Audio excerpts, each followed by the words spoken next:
Hello and welcome to the Sunday Shout. I'm Paul Ellis and joining me as usual is Johnny Martin. Hello Johnny. Hi Paul. We go on air shortly after England Under-21s crashed out of the Under-21s Championship in Denmark. They exit with 2 draws and 1 defeat, which on hindsight is not the best result, Johnny.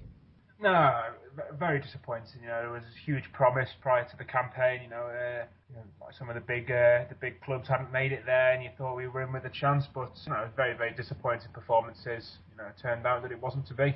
I still think it was a pretty difficult draw. I mean, everyone talks about the Spanish side being the best. Technically, they are. I mean, they proved that in the first game when we played against them. They're just fantastic. They're just miles above everyone else, even at Under-21s and national level. But yeah, well, when you get to that stage, it's difficult. So that was a load of absolute crap.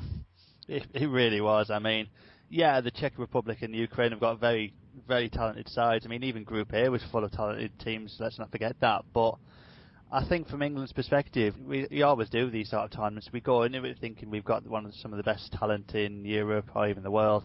And then you come to tournaments like these, and they don't produce. They never have. No, and it's the same old story. You look back to the World Cup, and then we didn't even make the last Euros as the senior side. And it's the same old story with the Under-21s as well. It's very, very, very disappointing from an England fan's point of view.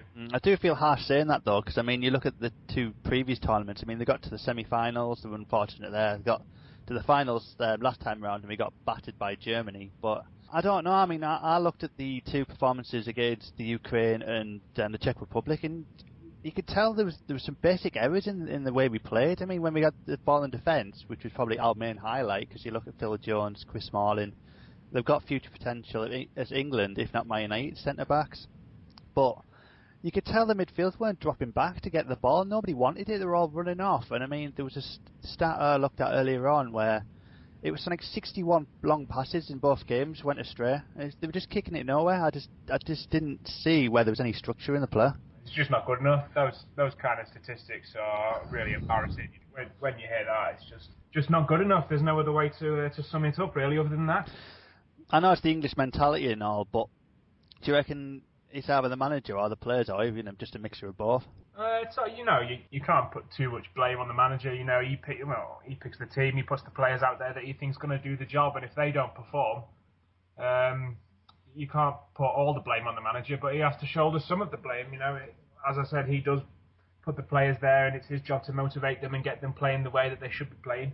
But ultimately, it is down to the players. So I'd put it 50-50 between the 2 sets.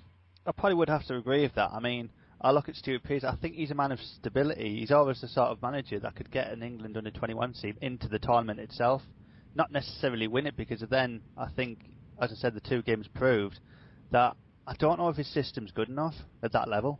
I wouldn't necessarily say it was his system. And the thing with Stuart Pearce, I think, no disrespect to the Under-21s at all, but it's not exactly a high-profile, stressful job like the senior side, or if you're managing a club day in, day out. So I think if put Stuart Pearce into one of those situations, I mean, he proved it at Manchester City. He did very, very well there, and I think he's a very, very good manager, and I don't think he's being tested enough at the Under-21 level. No, probably not, but I mean, a lot's going to be made of Jack Wilshere and Andy Carroll being there. I mean, that was the first thing that came out and said, so that's going to go on for another few weeks. Yeah, probably will, but if a player doesn't want to go, you can't force a player to go. I mean, if a manager is putting pressure on him, manager's only got the best interest of their club at heart. But that's our problem, Johnny. I mean, these players, those 2 players will miss out on that international experience at tournament level. I mean, it's what we said last week. With those 2 players, Paul, they would when they hit form, especially Jack Wilshere now, if they're playing well, playing regularly, they're going to be in the England senior side, never mind the Under-21s. So they're going to get an awful lot of international experience that way. And a summer off might have been better for them. Whereas some of the younger players, the less recognised internationals, shall we say, who they could really benefit from something like this. But the likes of Wilshere and Carroll, they're certainly going to be knocking on the door of the senior side. Well, you mean you'd like to think so, but I mean you can only say that in hindsight. Well, I guess we'll never ever know. But I mean, as I mooted on before, I mean, aside from Jones and Smalling, I just didn't really see any other future English internationals kind of put the case forward.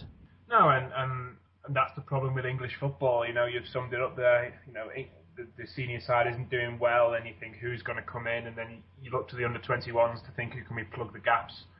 And there isn't a huge amount of, you know, when you look at players and you think they are world-class players coming through, and there isn't a huge amount of them. You know, Wilshere was obviously one of the, you know, tipped to be a really, really, you know, up there with the best players in the world. You know, Jack Rodwell's got a bit of a reputation building about him. But like you say, you know, there aren't that many coming through that you could say those are world-class players and those are going to bridge the gap between England flopping at a tournament and England winning a tournament. No, absolutely. I mean, I don't know if I've mentioned that last week, but I think that's a massive problem within our structure, our English national team structure, because you look at some of the international friendlies over the last month or so, and I mean, you watched France, Holland, Germany, they played some of the reserve teams, or even players that are integrated from the under-21 level, and they're slotted in perfectly. It was like they were moulded for that role. I just didn't see how even Daniel Sturridge, I mean, yeah, he had a fantastic second half of the season, but Jordan Henderson, 20 million, the 3 games passed him by. You know, that like you hit the nail on the head, though, is a huge problem there, and it's not just in the national game. It extends right down to grassroots level as well, and you know, and when you've got clubs buying foreign players, and then, you know, the young English lads aren't getting an opportunity to come through, and then that has a knock-on effect all the way down to grassroots level, and then the types of facilities that the kids are playing at. You know, the FA have got a huge cross to bear with that, in my opinion, and they should be investing heavily in the grassroots football so they can see a return on that sort of investment in, you know, 10 years' time down the line. You know, when we've got a decent senior England side that can compete in tournaments. But do you think they ever will, though? No, I don't think they will. That is the problem. You know, tar them with the same brush as FIFA. They're too busy feathering their own nest rather than showing real concern for grassroots football. And then the problem with the Premier League and to a certain extent the Championship as well, it's too easy for clubs now to go out, especially with like the likes of Man City and Tottenham, who've got very wealthy benefactors. It's far too easy for clubs like that to go out and buy a foreigner who can do a good job, rather than getting a young English lad into an academy and developing them and bringing them forward and then putting them into the team at the right moment for them.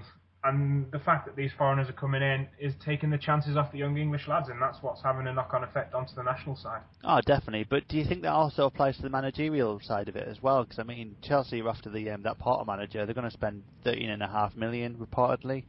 And I don't know if the English lads can learn from the foreign managers. I know it's different sort of, I don't know, techniques and styles that you'd learn, but if you go into the English game, then I think they struggle, as I say, to go in the international team and thrive upon it. Yeah, definitely.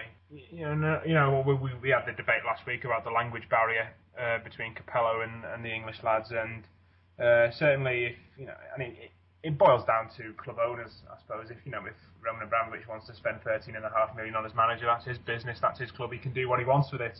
And when you've got that kind of money, you can go out and have whoever you want playing for you. But clubs like Everton and not most of the other clubs in the country who don't have wealthy owners, you know, they've got to do it the hard way, and some would say the traditional way and the right way of bringing youngsters through and signing young English talent and developing them the way they should be developed. Well, we're talking about foreign managers here. I mean, our national team manager, Fabio Capello, is Italian, and he was in Denmark taking tips from Stuart Pearce. I mean, that's absolutely farcical. I'm sorry, it really is. It should be the other way around. It should be Pearce taking tips from Capello, if anything. You know, you can't have your senior manager taking tips from who is, you know, technically an inferior manager in an inferior position. It's absolutely ludicrous. I think he was only doing it to see how Stuart Pearce got the lads to motivate themselves and got them prepared for a tournament in a different kind of, well, had to get them acclimatised. I know Denmark's not exactly the most absorbing of countries, but I don't know how, as you say, I don't know how you can have your national team manager looking up to your under-21s. It's, I'd say it should be the other way around, and I'm sick of Capello now, I really am. I know, and we had that sort of debate last week, and, you know, sort of, I think the vast majority of England fans will agree with you on that one, and he should be put to bed. Hopefully sooner than later, mate.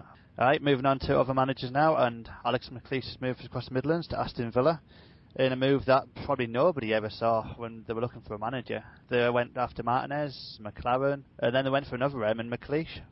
Well, it's just a merry-go-round, isn't it? You know, it could be anybody, and then I certainly didn't see it coming. When he left Birmingham, I thought, I certainly did not think he'd move to Aston Villa, and it's not great. I don't think it's great business by Villa, to be honest. Taking a manager from the local rivals who have just been relegated, it doesn't show a huge amount of ambition. No disrespect to Alex McLeish, but come in from Scotland where he's done very well, and it's a Mickey Mouse league, the Scottish league.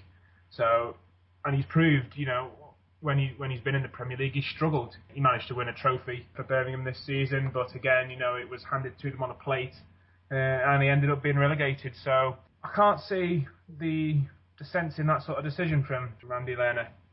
I think it's difficult to judge McLeish on his time at Birmingham now, because he had to work within his means.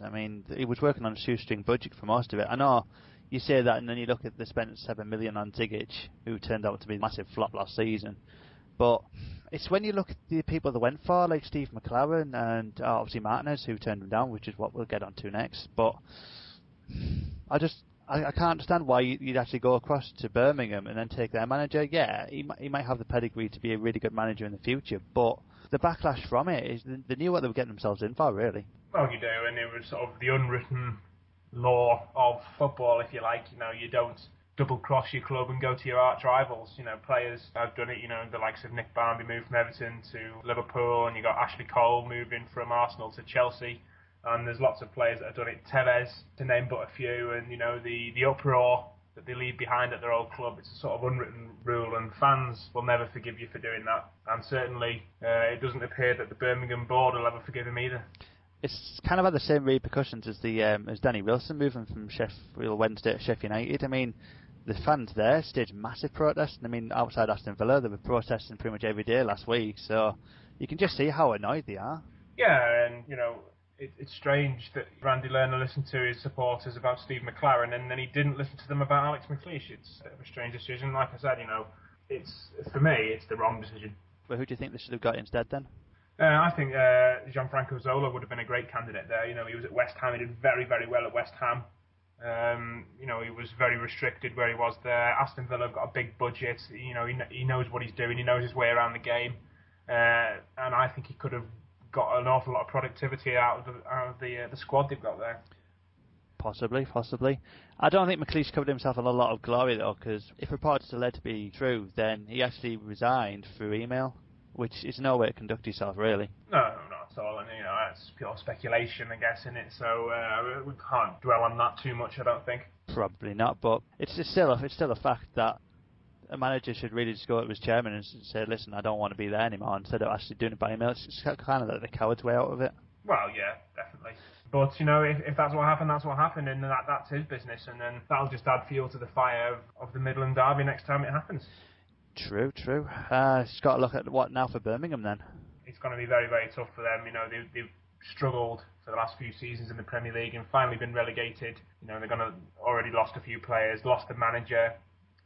Okay, they've got the opportunity to compete in Europe next season, which might be a bit of a hook for some players to come, but I think they're going to really, really struggle to get straight back into the Premier League. I think it fully depends on who they get as manager. They're strongly linked with Chris Hughton, I think would probably be the prime candidate for that job, but they're going to lose quite a few players. Roger Johnston, Scott Dann, maybe even Cameron Joe might go as one of the lower league, like a Norwich or Swansea. And without those players, I just don't see how they could bounce back. Yeah, and there's reports that McLeish wants to take Ben Foster with him as well to Aston Villa, so they are going to be in deep doo-doos as the